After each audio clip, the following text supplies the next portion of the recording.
മലയാളത്തിൻ്റെ അഭിമാനം ഷൈനി വിൽസൺ ഔദ്യോഗിക ജീവിതത്തിൽ നിന്ന് വിരമിക്കുകയാണ്. FCAയിൽ നീണ്ട 41 വർഷത്തെ ഏതാണ്ട് 42ാം വർഷത്തിലേക്ക് കടന്നു.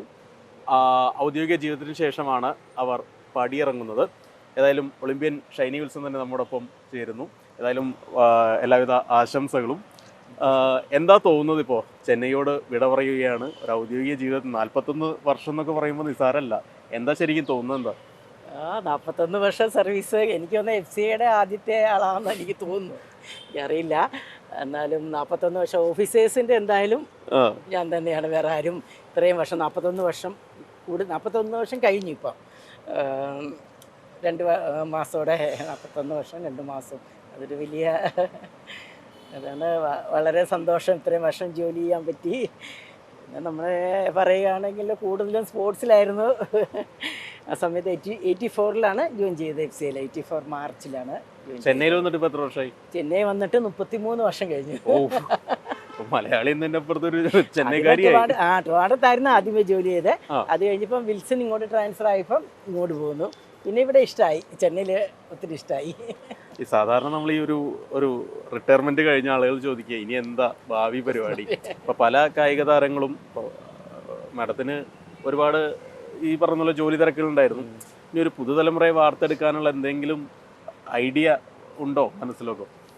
നമ്മൾ അതിനുവേണ്ടി ആരെന്ത് ഹെൽപ്പ് ചോദിച്ചാലും അങ്ങനെ ചെയ്യാൻ തയ്യാറാണ്.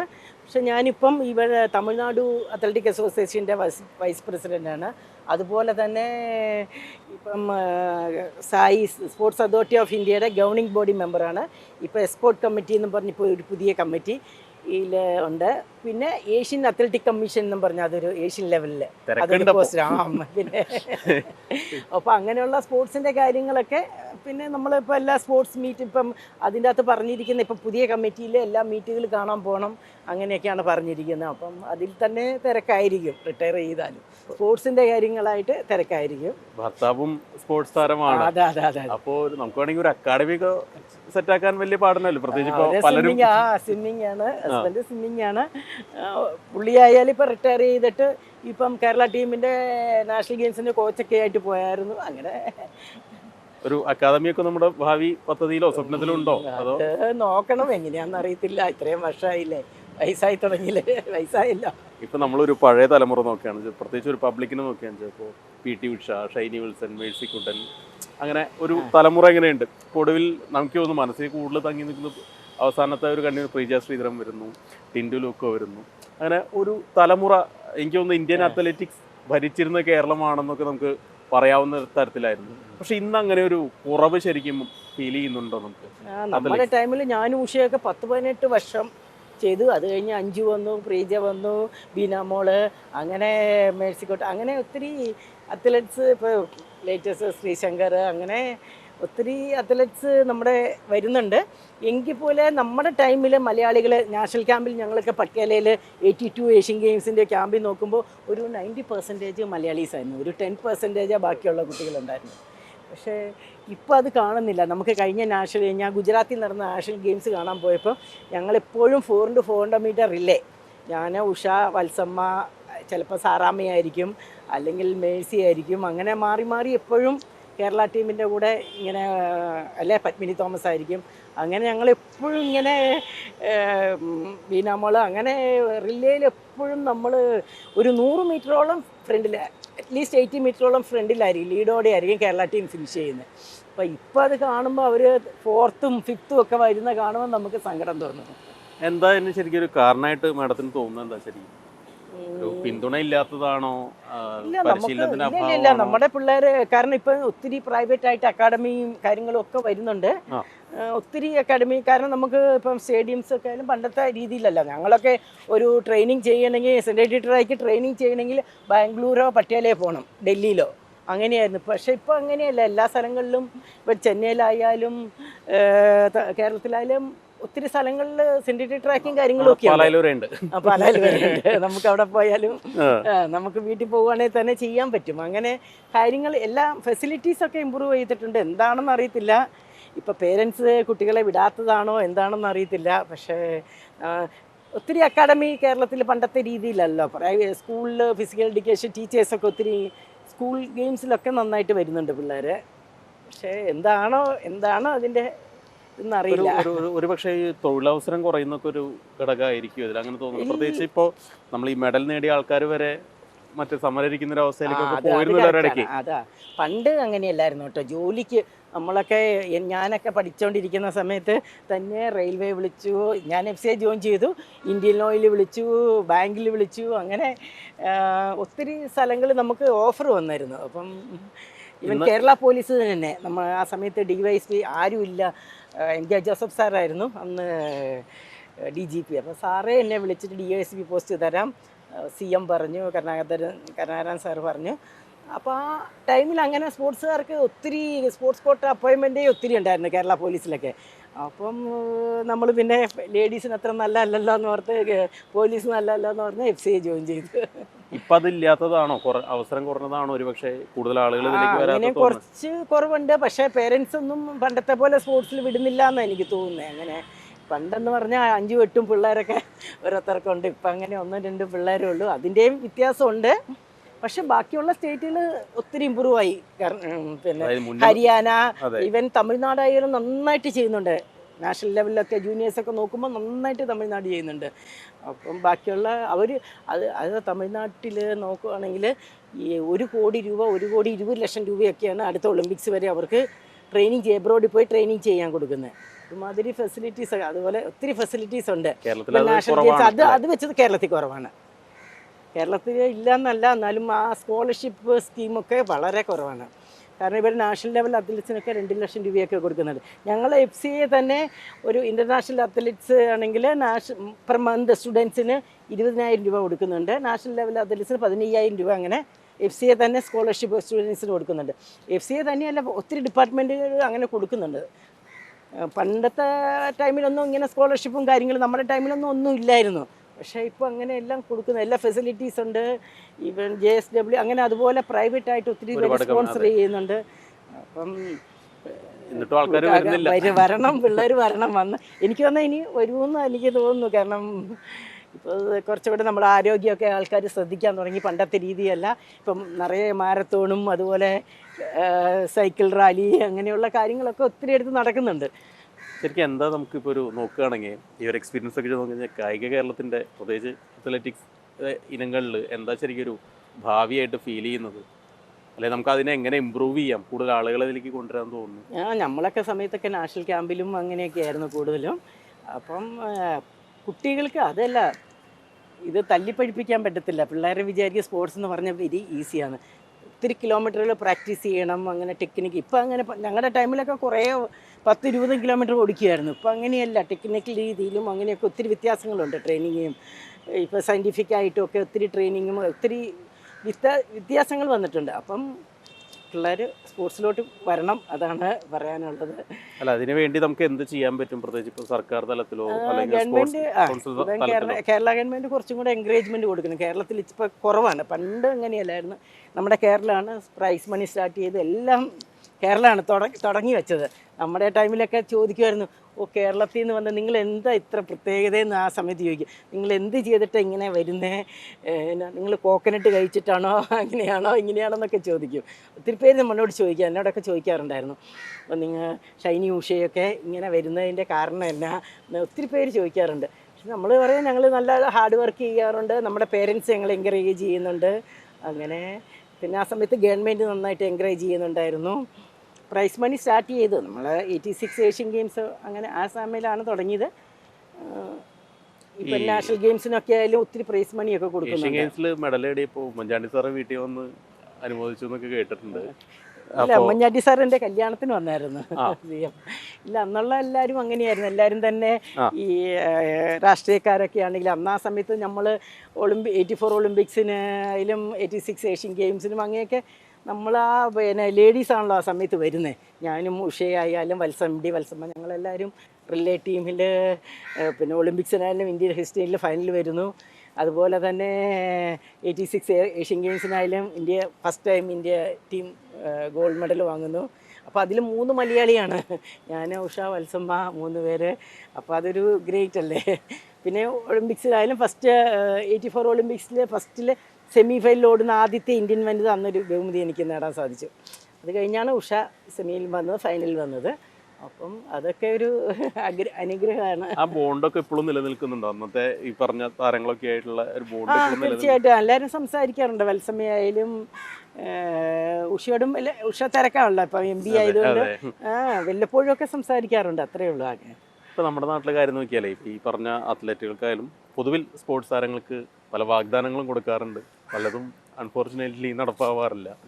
അതൊരു പ്രശ്നമാണോ? അത് പിള്ളേർക്ക് സമയത്തുള്ള ഫുഡിന്റെ പൈസ കറക്റ്റായിട്ട് കൊടുക്കണം. അതാണ് എനിക്ക് ഹോസ്റ്റൽ ഗ്രാൻഡും ഹോസ്റ്റൽ ഗ്രാൻഡ് അതെല്ലാം കറക്റ്റ് ടൈമിൽ കൊടുത്താലല്ലേ കുട്ടികൾക്ക്. അതുപോലെ തന്നെ ജോലി കറക്റ്റ് ടൈമിൽ കൊടുക്കണം. ഇപ്പം കേരള ഗവൺമെൻറ് തന്നെയല്ല, ബാക്കിയല്ല ഒരുമാതിരി നന്നായിട്ട് ചെയ്യുന്ന പിള്ളേർക്കൊക്കെ കിട്ടുന്നുണ്ട്.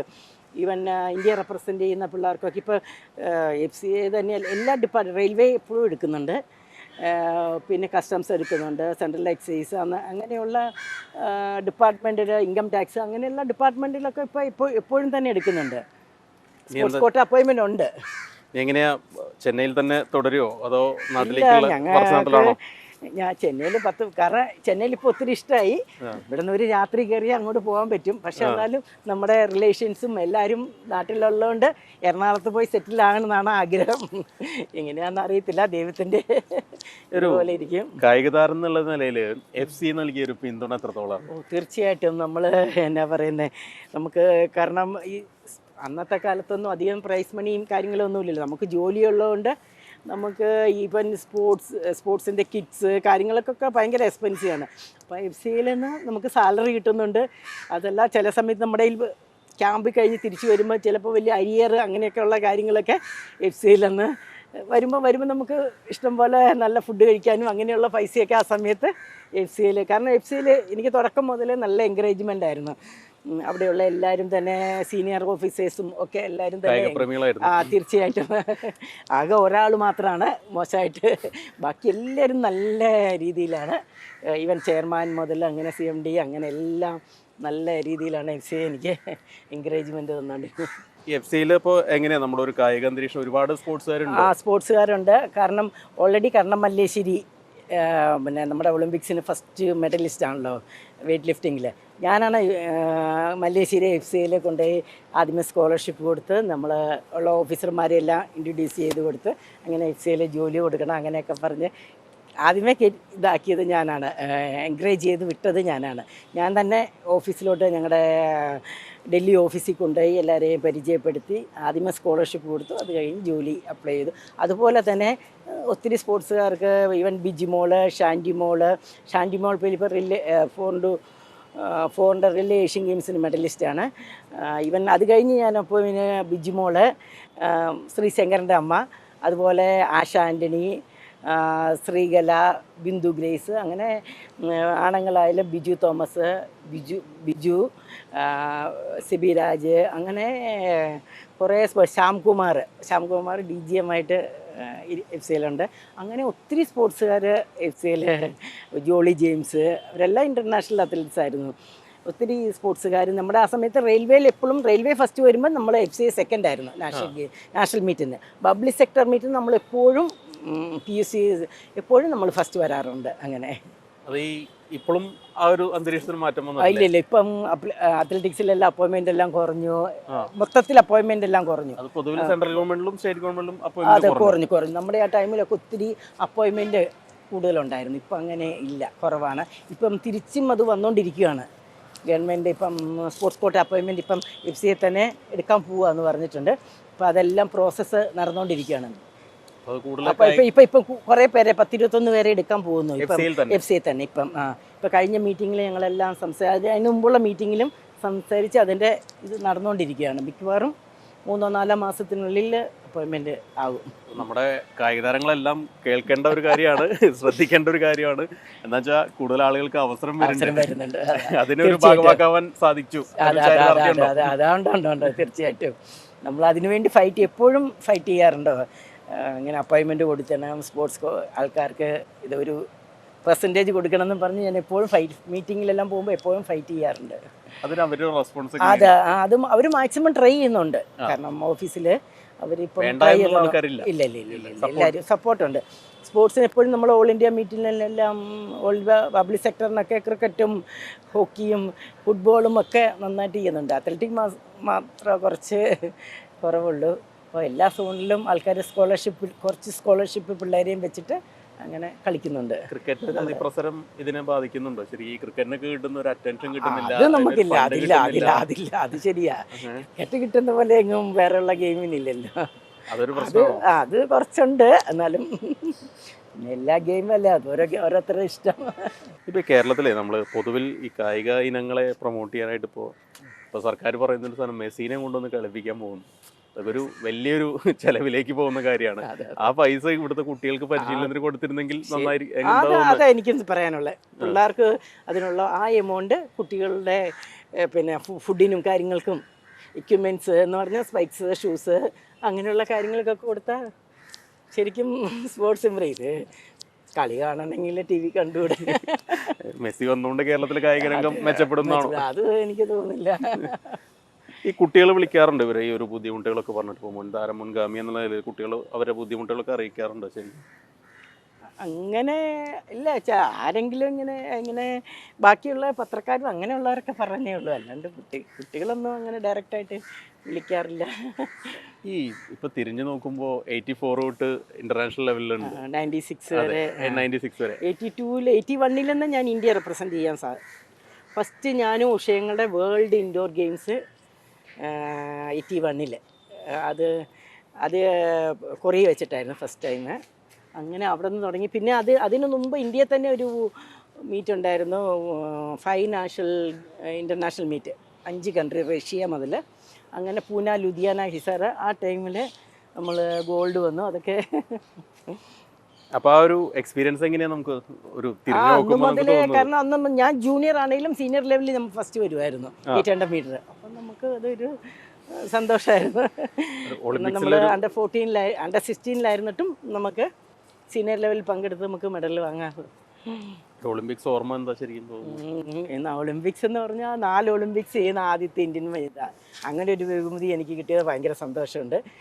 കണ്ടിന്യൂസ് ആയിട്ട് 84, 88, 92, 96 4 ഒളിമ്പിക്സ്. അതിൽ സെമി ഫൈനലിൽ ഓടുന്ന ആദ്യത്തെ ഇന്ത്യൻ, ഓൾറെഡി പറഞ്ഞു, സെമി ഫൈനൽ ഓടുന്ന ആദ്യത്തെ ഇന്ത്യൻ വനിത എന്നൊരു ബഹുമതി കിട്ടി. അത് കഴിഞ്ഞ് ഞങ്ങൾ റിലേറ്റീവ് ഇന്ത്യൻ ഹിസ്റ്ററിയിൽ 4x400 മീറ്റർ ഞാൻ, PT ഉഷ, MD വത്സമ്മ, കർണാടകയിലെ വന്ദനാറോ, ഞങ്ങൾ 4 പേരും ചേർന്ന് ഞങ്ങൾ ഇവൻ ഏഷ്യൻ ഗെയിംസ് റെക്കോർഡോടുകൂടി, നാഷണൽ റെക്കോർഡോടുകൂടി ഫൈനലിൽ വന്നു 84. പിന്നെ രണ്ടാമത് ഒളിമ്പിൽ 88-ൽ 84-ൽ ഞങ്ങൾ 3 മലയാളികൾ. പിന്നെ 88-ൽ ഉഷ, ഞാൻ, മേഴ്സിക്കുട്ട, ഞങ്ങൾ 3 പേര്. അത് കഴിഞ്ഞ് 92-ൽ 2 പേരെ ഉണ്ടായിരുന്നുള്ളൂ. ഞാൻ പെണ്ണായിട്ട് ഞാൻ മാത്രവും പിന്നെ ഒരു ആണും ഉണ്ടായിരുന്നുള്ളൂ. 2 പേരെ അത്ലറ്റിക്സിൽ പങ്കെടുത്തുള്ളൂ. പിന്നെ 96-ൽ റോസക്കുട്ടി, ഞങ്ങൾ അങ്ങനെ കുറച്ച് പേര് പങ്കെടുത്ത് 96-ൽ. ഇപ്പോൾ ഈ ഉഷ ചേച്ചി കേരളൊരു ബന്ധം പറഞ്ഞു. അപ്പോൾ ഈ പരസ്പരം എൻകറേജ് ചെയ്യുന്ന നമുക്കൊരു കരിയറിലൊക്കെ ഗ്രോത്ത് ഗുണമുണ്ടായിട്ടില്ലേ? ശരിക്കും ഒരു സപ്പോർട്ട് കാര്യമായിട്ടുണ്ടായിട്ടില്ലേ? ഞാനും ഉഷയും എപ്പോഴും 800 മീറ്റർ എൻ്റെ ഇൻഡിവിജ്വലി ഞാൻ ഓടും എപ്പോഴും.